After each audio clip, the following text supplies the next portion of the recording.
राष्ट्रपति ट्रंप पर भड़के खामेनेई। ट्रंप को सुप्रीम लीडर ने बताया अपराधी। ट्रंप की वजह से फैली है ईरान में हिंसा।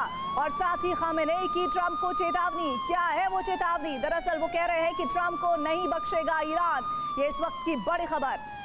और अरब की दिशा में अमेरिकी एयरक्राफ्ट कैरियर आगे बढ़ रहे हैं। इसी बीच मोसाद चीफ वॉशिंगटन में है, यानी मिडिल ईस्ट से लेकर अमेरिका तक जबरदस्त हलचल है। और इस हलचल के केंद्र में है ईरान।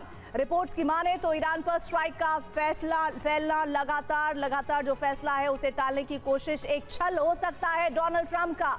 दरअसल ट्रंप ने हमलों पर महज अल्प विराम लगाया है ताकि अपने असली प्लान को अंजाम तक पहुंचा सके, यानी तेहरान पर अमेरिका हमला करेगा ये तो तय है, लेकिन सवाल है कब और ट्रंप का फाइनल प्लान क्या है, इस रिपोर्ट में देखिए।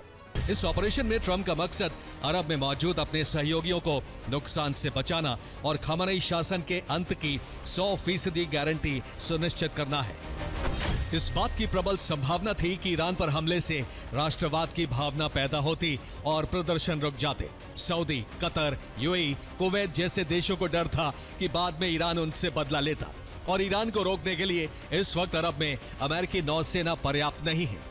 और अमेरिका के सामने सबसे बड़ी चुनौती Saudi, UAE, Kuwait, Qatar, Bahrain जैसे देश और यहां मौजूद अपने मिलिट्री बेस की सुरक्षा है। ऐसे में ट्रंप अरब सागर से लेकर लाल सागर तक बड़ी सैन्य तैनाती के आदेश दे चुके हैं ताकि ईरानी नेवी और मिसाइलों को एक छोटे से दायरे में समेटा जा सके, ठीक वैसे ही जैसे वेनेजुएला नेवी के साथ किया गया था।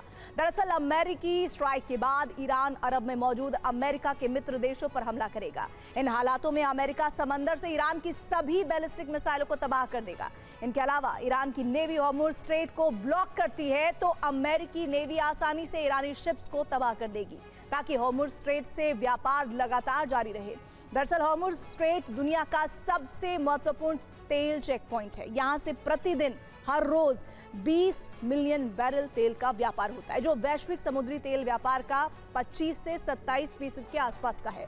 रूट बंद होने पर तेल के दाम बढ़ जाएंगे, जिसका असर यूरोप से लेकर एशिया तक की अर्थव्यवस्था पर होगा। और ऐसे में अमेरिकी नौसेना जंग के हालात में हॉर्मुज स्ट्रेट को खुला रखेगी, साथ ही ईरानी बैलिस्टिक ठिकानों को भी तबाह करेगी।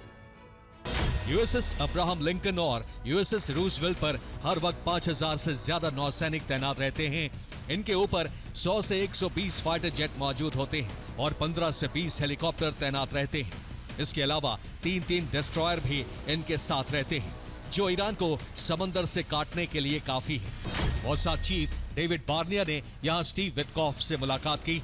दोनों के बीच ईरान पर हमले और प्रदर्शनकारियों को लेकर चर्चा हुई। दावा है कि ईरान के खिलाफ नए प्लान को लेकर भी बातचीत की गई।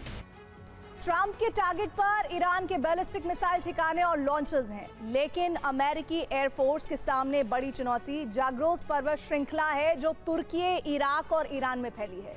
इसकी कुल लंबाई करीब 1600 किलोमीटर है और इसका सबसे बड़ा हिस्सा ईरान में मौजूद है। ये पर्वत श्रृंखला ईरान की बैलिस्टिक मिसाइलों के लिए कवच का काम करती है। दरअसल जाग्रोस पर्वतों के नीचे ईरान ने बड़ी मिसाइल सिटी बनाई हुई है। यह करीब 500 मीटर नीचे मौजूद है। यहाँ भूमिगत सुरंगों का विशाल नेटवर्क बनाया गया है, जिसमें बड़ी संख्या में क्रूज और बैलिस्टिक मिसाइलें मौजूद हैं। इस मिसाइल सिटी में ईरान ने अपने ड्रोन बेस भी बना रखे हैं और इन्हें इस तरह से डिजाइन किया गया है कि अलर्ट मिलते ही इन्हें वॉर रेडी किया जा सकता है। जाग्रोस पर्वत ईरान की मिसाइल सिटी को एक प्राकृतिक कवच देता है। ऐसे में इसे एयर स्ट्राइक में तबाह करना बेहद मुश्किल है। डिएगो गार्सिया बेस पर 4 C-17 ग्लोब मास्टर कार्गो विमान पहुंचे हैं, जिसमें ऑपरेशन से जुड़े हथियार मौजूद हैं। दावा है कि भारी संख्या में GBU-57 बम बेस पर भेजे गए हैं। जल्द यहां B-2 बॉम्बर की तैनाती की जाएगी।